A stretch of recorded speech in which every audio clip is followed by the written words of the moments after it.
नमस्कार विद्यार्थी मित्र हो. आज आपण इतिहास या विषयामध्ये इतिहास लेखन कसे असावे याविषयी थोडक्यामध्ये माहिती घेणार आहोत. इतिहास लेखनामध्ये एक पाश्चात्य परंपरा आणि भारतीय परंपरा. आज आपण भारतीय परंपरा कशा आहेत किंवा भारतीय इतिहास लेखनाची वाटचाल ही कशी झालेली आहे याविषयी थोडक्यात माहिती आपण घेणार आहोत. यामध्ये प्रामुख्याने भारतीय परंपरेमध्ये 3 कालखंडांचा या ठिकाणी विचार केलेला आहे. 3 कालखंडामध्ये चर्चा केलेली आहे किंवा त्याचं लिखाण केलेलं आहे. त्यामध्ये प्राचीन जो कालखंड आहे, प्राचीन कालखंडामध्ये प्राचीन, मध्ययुगीन आणि अर्वाचीन अशा 3 कालखंडामध्ये याचं विवेचन केलेलं आहे. तर सर्वप्रथम आपण जी प्राचीन कालखंड जो आहे किंवा प्राचीन काळामधलं इतिहास लेखन कशा प्रकारचं आहे, तर प्राचीन भारतामध्ये पूर्वजांचे पराक्रम, दैवत परंपरा, सामाजिक स्थित्यंतरे इत्यादींच्या स्मृती केवळ मौखिक परंपरेने जपल्या जात होत्या. आता त्याच्यामध्ये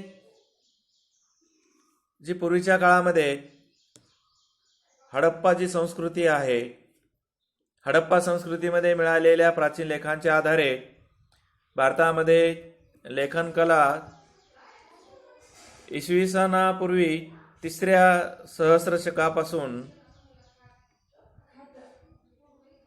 किंवा त्याही पूर्वीपासून अस्तित्वात होती असे दिसते. परंतु हडप्पा संस्कृतीची लिपी वाचण्यात अजूनही यश मिळालेलं नाही.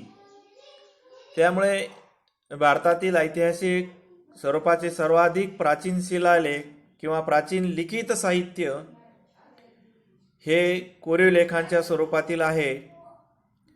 त्यांची सुरुवात मौर्य सम्राट अशोकाच्या काळापासून म्हणजे इसवी सनापूर्वी 3ऱ्या शतकापासून होते. सम्राट अशोकाचे कोरीव लेख हे प्रस्तरावर आणि दगडी स्तंभावर कोरलेले आहेत. इसवी सनाच्या 1ल्या शतकापासून धातूची नाणी, मूर्ती आणि शिल्पे, ताम्रपट इत्यादीवरील कोरीव लेख उपलब्ध होऊ लागतात. यामधून महत्त्वाची ऐतिहासिक माहिती आपल्याला मिळते. या सर्व प्रकारच्या कोरीव लेखामुळे संबंधित राजाचा काळ, वंशावळ, राज्यविस्तार, तत्कालीन शासन व्यवस्था, महत्त्वाच्या राजकीय घडामोडी, तत्कालीन सामाजिक रचना, हवामान, दुष्काळ यासारख्या महत्त्वाच्या बाबींची माहिती या प्राचीन कालखंडामध्ये आपल्याला दिसून येईल. प्राचीन भारतीय साहित्यामध्ये जी पौराणिक आपण म्हणतो, जी रामायणे घडली, महाभारत ही महाकाव्ये त्या काळामध्ये होती. पुराणे असतील, जैन आणि बौद्ध धर्म असतील, जैन आणि बौद्ध धर्माची जी ग्रंथ असतील किंवा ह्या धर्मग्रंथाखेरीज भारतीय ग्रंथकारांनी लिहिलेले ऐतिहासिक स्वरूपाचे साहित्य, तसेच परकीय प्रवासांची वर्णने ही इतिहास लेखनाची महत्त्वाची साधनं मानली जातात. प्राचीन काळातील राजांची चरित्रे तसेच राजघरांचे इतिहास सांगणारे लेखन हे भारतीय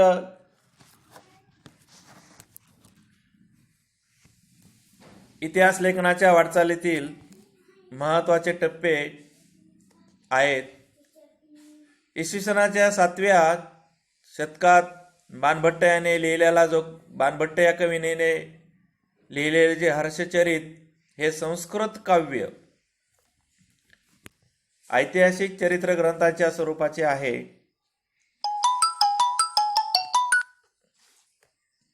त्यामध्ये तत्कालीन सामाजिक, आर्थिक, राजकीय, धार्मिक आणि सांस्कृतिक जीवनाचे वास्तववादी चित्रण आपल्याला या प्राचीन काळातील इतिहास लेखनामध्ये दिसून येईल. यानंतरचा जो दुसरा टप्पा आहे, जे मध्ययुगीन कालखंड जो आहे किंवा मध्ययुगीन काळातील इतिहास लेखन जे आहे, यामध्ये इसवी सनाच्या 12व्या शतकात कलन याने लिहिलेला जो राजत रंगिनी हा काश्मीरच्या इतिहासावरील ग्रंथ आहे. इतिहास लेखन शास्त्रशुद्ध कसे असावे याच्या आधुनिक संकल्पनेशी हा ग्रंथ जवळचे नाते सांगतो. त्यामध्ये अनेक कोरीव लेख, नाणी, प्राचीन वास्तूंचे अवशेष, राजकुलांच्या अधिकृत नोंदी आणि स्थानिक परंपरा अशा अनेक साधनांचा चिकित्सक अभ्यास करून आपण हा ग्रंथ रचला असा उल्लेख कलनाने केलेला आहे. म्हणजेच त्या काळामध्ये कलन याने की सर्व गोष्टीचा याच्यामध्ये की चिकित्सक म्हणजे बारकाईनं त्याचा अभ्यास करून हे इतिहास लेखन केलेलं आपल्याला दिसून येईल.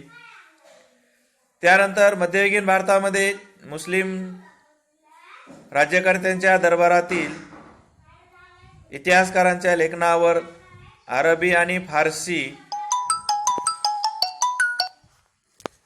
इतिहास लेखनाच्या परंपरेचा प्रभाव असलेला दिसतो. मध्ययुगीन मुस्लिम इतिहासकारामध्ये झियाउद्दीन बर्नी हा एक महत्त्वाचा इतिहासकार होता.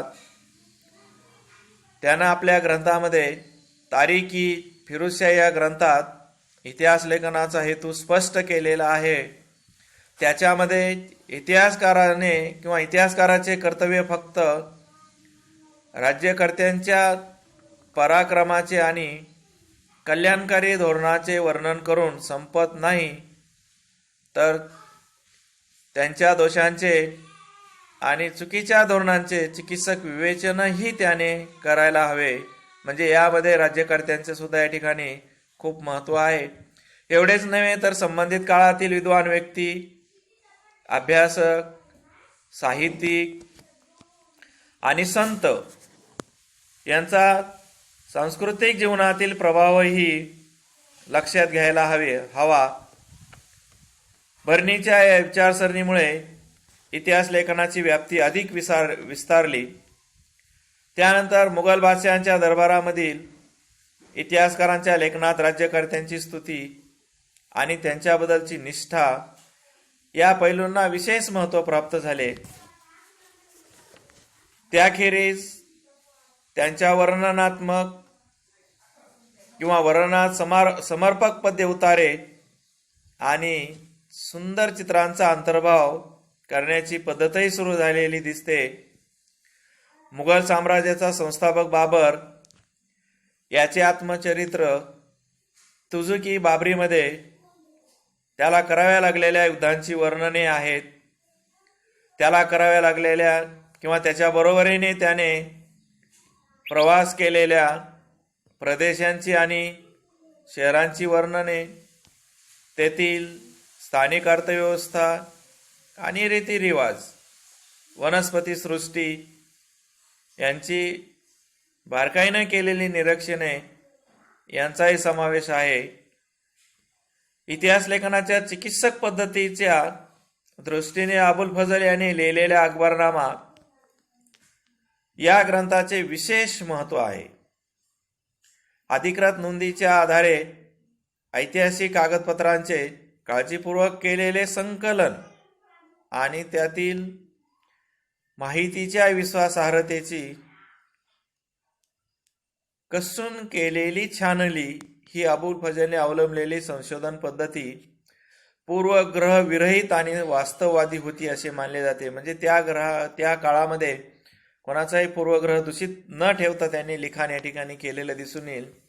त्यामध्ये आणखीन बकर हा एक प्रकार सुद्धा त्या काळामध्ये होता. म्हणजे बकर हा ऐतिहासिक साहित्यामधला एक महत्त्वाचा उपक्रम आपल्याला दिसून येईल. बखरमध्ये त्या काळामध्ये शूरवीर जे होते, शूरवीरांचे गुणगान, ऐतिहासिक घडामोडी, कोणकोणत्या ऐतिहासिक घडामोडी घडलेल्या आहेत, त्या काळामध्ये कोणकोणत्या लढाया झालेल्या आहेत, त्यामध्ये थोर पुरुषांची चरित्र्य याविषयीचे लेखन आपणास या बकरीमध्ये वाचायला मिळते.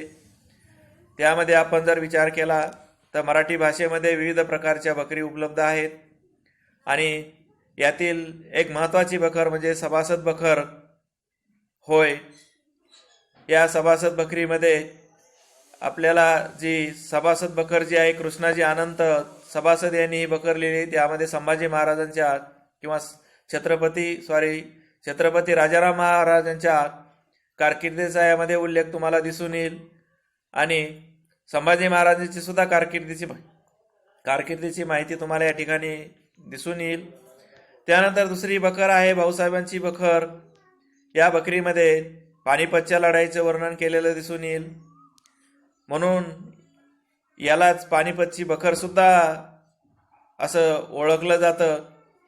आणखीन त्याच्यामध्ये तुम्हाला होळकरांची कैफियत, यामध्ये होळकरांची जी घराणे आहे या घराण्याचा उल्लेख दिसून येईल. त्यामध्ये बकरीमध्ये अनेक प्रकार तुम्हाला दिसून येईल. चरित्रात्मक आहेत, वंशानुचरित्रात्मक, प्रसंग वर्णनात्मक, पंथीय, आत्मचरित्रपर, कैफियत पौराणिक आणि राजनीतीपर असे प्रकार आपल्याला या ठिकाणी दिसून येतील.